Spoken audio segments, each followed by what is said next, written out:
Hi everyone, my name is Meredith. I'm a writer and a reader of YA fantasy. I decided if I'm going to be a writer in this genre, I need to understand what authors are doing, what readers are loving, and what they don't like.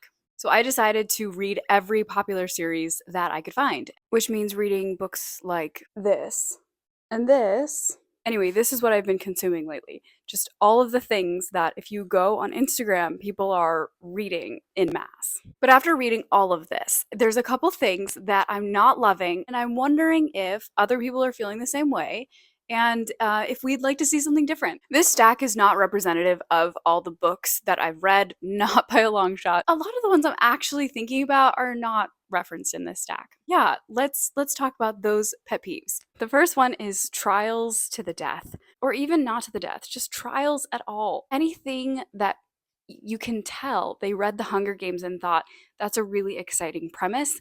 Let's use that in my book. It's not wrong to take an idea that another writer has really popularized and to use it in your story. There's nothing wrong with it, right? It's when it's done in a thoughtless way where you just have a trial to the death because it's convenient for your storytelling.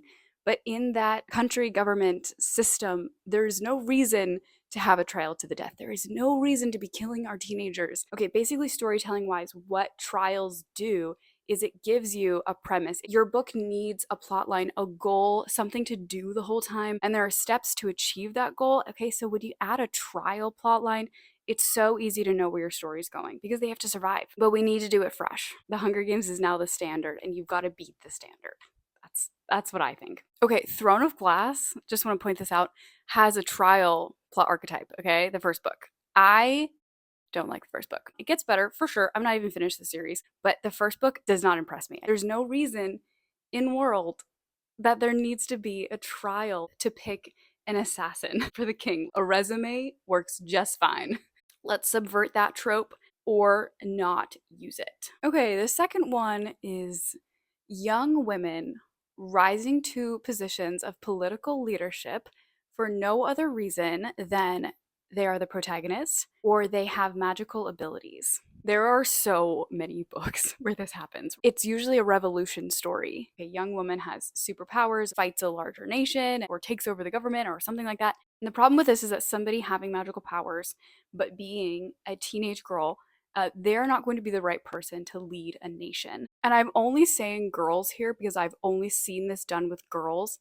If you have a dude doing this, same problem, okay? Same problem. It's the experience part, not the gender part that I am talking about. There is not a single male protagonist in this entire stack except for Kaz Brecker. Yeah, he is alone. I would say in Kaz Brecker's case, he has total reason to be like the leader of a group because he's got mad skills and he's also kind of a psychopath. Not really, but like a soft psychopath.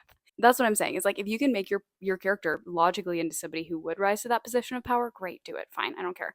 But if not, let's not do that. I think again we have to go back to the Hunger Games. I feel like the reason the Hunger Games was such a big deal is because everything had an in-story reason to exist, okay? And one of these things was Katniss rising to a position of kind of leadership. She became a symbol. She wasn't making decisions. Some other decision-making power was using her. And that feels really realistic to me. But when you have a young girl just being like, "Oh, I'm going to be the leader of this rebellion now." It feels so cheesy to me. I will bring up Throne of Glass again here. If this is a spoiler for you, skip about 20 seconds. But a lot of people have read this. I'm going to talk about it really quick. So, Selena Sardathian is a bit of a different case because she belongs there. That's her place, that's her destiny. And she's picking up something she put down and has been running from. Like, it feels awesome when she kind of gathers people around her to right a wrong that was done to her and to her kingdom, right? Like, that's so cool. That's a way to do it. Okay, number three is a thought on romantic tropes. Again, this is basically just the entire principle of let's number one, subvert, and number two, let's have a reason these tropes are in these books. But I keep seeing over and over and over people using romantic tropes, like whatever it is, one bed, like touch her and you die, or who did this to you. But you can tell that they're just thrown in there just because it sells and because people are looking for it because they want that over and over and over. And it's just like, okay, let's give the masses what they want, but let's give them even more than what they want. Because of like this whole like TikTok book selling culture and these books being so popular, I feel like what's happening is that the tropes are getting cheaper and cheaper. rather than, more subverted and more interesting. There's a problem because it's like a supply and demand problem. The demand is just still there for these tropes in whatever form that they can appear. I think the effort of actually creating a really good book with these things that people love is just plummeting. Production time is like getting faster, and so the editing's not all there. But I would like to see some more effort being put into putting romantic tropes into books in a more interesting, more thoughtful way. How can we take those romantic tropes that people really love and also make them into a scene that is actually serving the story? Okay, we want to serve the reader, but we also want to serve the story. So how can we do that? And like, I totally get it. Like, these books are supposed to be just like pure entertainment, right? Pure joy. But also, I personally feel like the Sarah J. Maas books, like the reason that they're so good, the reason why people love them so much is because they actually offer something deeper. They offer these deep character arcs. They offer like this story that's actually meaningful to people's lives and their experiences. And so I think we should be shooting for that. And I think a lot of the books that are being published are missing that mark. They're still fun though. I'll admit they're fun. But it's the bare minimum. I think we can do better. Okay, my next pet peeve is the stereotypical female bully. I see this all the time. I see this chosen way more often than a female friendship that's like genuine. Like, from the first line exactly who this character is, the ins and outs of her. She's prettier than the main character. She's richer than the main character. She's taller. She's more graceful. She has the hots for the same guy. She's tied to a royal family. She's got this icy Colgate smile that has poison behind it. She falls flat every time. So there are two main problems here that I see, and both of them can be really easily fixed. And I just feel like we should address both of these things whenever we're creating female bullies. Number one is personality type. You can have a female adversary who is not the main antagonist, but is a mini antagonist to add nice conflict, nice tension, competition, all that kind of stuff. But you can actually have multiple different personalities accomplishing this same thing.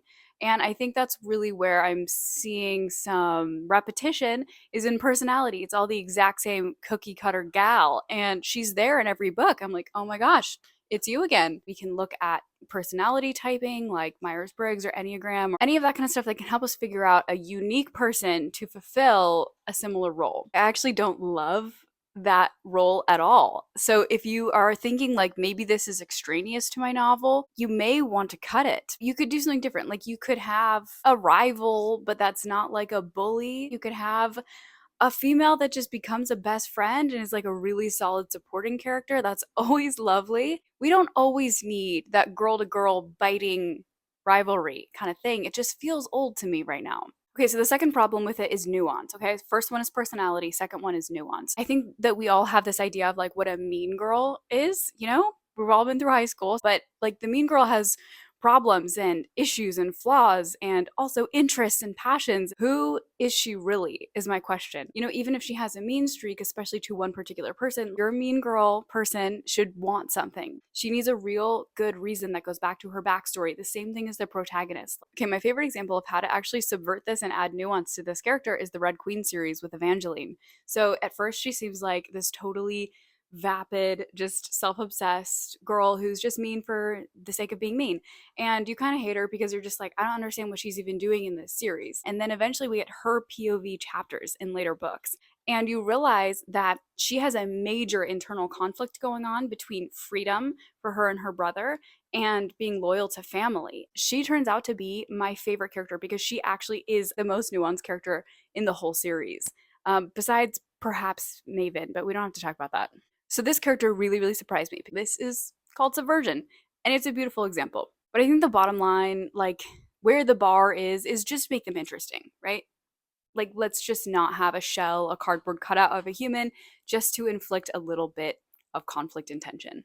Next one is probably very specific to me. A lot of popular series. I'm thinking of 3 specific ones. I think there are more, maybe 4 or 5. They basically have a superpower magic system. You end up with things like, mind control, mind reading, shape shifting, invisibility, teleportation. Along with all of that, you usually also get elemental magic like fire and lightning, water. It's a palette of different powers mashed together. It is random. You have so many different things going on that it's chaos. It's just not a clever way of creating a magic system, right? And so Brandon Sanderson is the best person to think about for magic systems. And he has rules for creating magic systems because What he's actually doing is creating a whole new system that has not been done before. The rules basically say stop adding a bunch of new stuff. Okay, so that's the whole basis of what I'm talking about is stop just adding random things. Take what you have and go deep. Develop how each of those things can be used in unique ways. I feel like when you think about one of these powers deeply, all of a sudden in my mind, there's tons of creative offshoots where I just start getting story ideas. Because I think the whole point of like creativity and like having an idea is to go deep on an interesting idea, not to just have a ton of surface level, kind of shallow ideas. This one I'm going to read off because I always get it wrong, but it says an author's ability to solve conflict with magic is directly proportional to how well the reader understands said magic. Okay, so it's very easy to understand typical powers like the mind control, the flaming fireballs, or whatever. So it's not that it's difficult to understand. I think the problem with it regarding this rule is the fact that there are so many. You can just pop up anybody with any random power at any time to solve conflict. And that means that it's not satisfying because there's constantly an out. So I feel like having 50 different powers actually takes away from the ability that a limited magic system has to be interesting and to force the characters to be creative. And so those are the problems with the 50 different powers in general. Like, let's just make sure that we have a sense of order and organization and actual thought to this, right? So if magic is a major element of your story, why not do something really interesting and creative with it? The 4 or 5 book series that are in my head, they are identical. They are literally identical. Besides the way that it's perceived in society is a little bit different. There's so much room for doing things that haven't been done before in the way of magic systems in fantasy, right? Dystopian with magical elements. We have so much room for creativity here. We don't need to do the thing that's already saturated the market. So I think it's not a bad idea to really stretch our creative muscles on this one. Okay, the 6th one and the last one, bonus. It's just a bonus. And it's the word flesh. I hate this word. Every single YA book I have read in the last 3 months since I have decided this is a pet peeve of mine has used the word flesh. And I'm like, why? Why is this word being used? Skin would do perfectly fine. It would do, in fact, so much better. I'm like, why is he touching your flesh? Why is the arrow going into your flesh? Why? Why? Anyway, that's like a true pet peeve. That has absolutely no basis behind it. That's all me, and I can accept that. But every time I hear that word or read that word, I am like, get me out of here. Okay, this has been all of my reading pet peeves with Meredith. I'm sure I have more, but this is what I have been thinking about lately. Like I said, I still enjoy these books. They're a lot of fun. There are a couple things I think we could be doing better as a reading community. We could be demanding higher quality things in these areas. As a writing community, we could be just stretching ourselves a little bit to come up, just dig a little deeper. I think we can do it. And if you have any of these things in a work in progress that you're currently working on, don't stress about it. There might be room to think about subversion, doing something a little bit more originally. Again, taking these same things that we love to read and just like making your version of it the coolest version that you've seen, right? Do that. And I'll do the same. I'm trying. We're all out here trying. Okay, this has been fun. Let me know your reading pet peeves and also if you related to any of these. That rhymes. It's all just fun and games, guys. Reading is just an exciting time. Okay, that's everything for today. Thanks so much for watching. I appreciate it, and I will see you in the next video. Bye.